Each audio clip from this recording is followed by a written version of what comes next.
calls this the worst case scenario. Back here at home, the strong winds we've been talking about, powerful enough to knock down some power lines and traffic lights in Long Beach in Nassau County. This happened at the intersection of Broadway and Edwards Boulevard. Crews worked overnight to restore those traffic signals. But that was the warning that the wind and, the cold would come in today after we had the AccuAlert alert yesterday with all the rain. All the rain.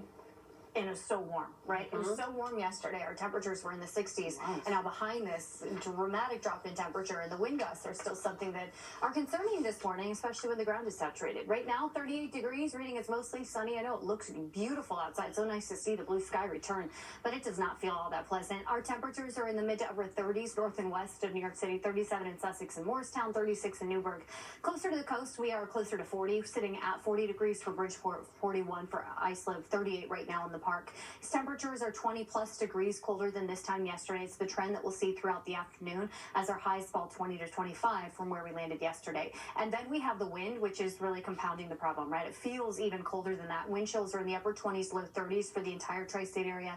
This is the number you have to dress for as you head out the door. So it's the winter coats back on. We're trading the umbrellas and the rain jackets today for the gloves, the hats, the scarves with these really cold conditions. I wanted to show you the wind gusts right now. We've seen peak gusts 30 to 40 miles per hour so far today, and that's still the range that we're looking at. Close to 40 for Newark and Islip, close to 30 for Central Park and White Plains, and that is the range in which some wind-related damage is possible. So we'll stay on that. We'll keep watching that because these really gusty conditions continue for the next several hours. We don't see the wind really weaken until after sunset tonight. I mean, check out Futurecast wind gusts. Islip close to 50 miles per hour as we move toward midday. Again, in the realm of possibility for wind-related damage, so just be aware of that possibility. We continue to see those gusts 40-ish miles per hour through late afternoon, early evening. By 5 or 6, we will notice that the intense gusts relax a little bit. It's still noticeably breezy. We're still seeing gust speeds right around 25 miles per hour, but it's not quite as intense as we head toward dinner times. The overnight hours at these wind speeds weaken, and tomorrow not nearly as blustery. So even though our temperatures actually get colder tomorrow,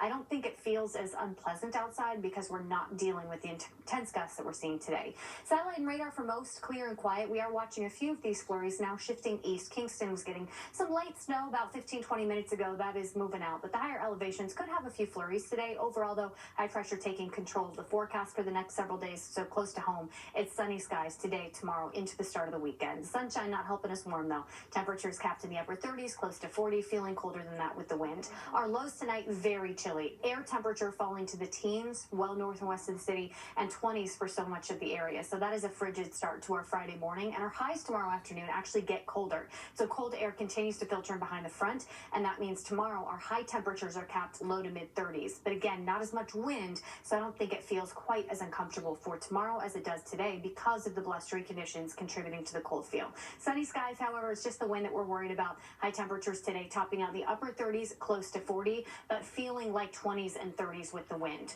As we head into tonight, our air temperature is dropping to the teens for many suburbs well north and west of the city, 20s for most of the area. But I wanted to show you wind chill. This is 6:30 in the morning. This is just before sunrise tomorrow. Kids are heading to the bus stop. You're heading out the door to work. This is what you got to dress for. It's what they're actually feeling, and it will feel like teens. So that is an absolutely frigid start to our Friday morning. Tomorrow's high is just in the 30s.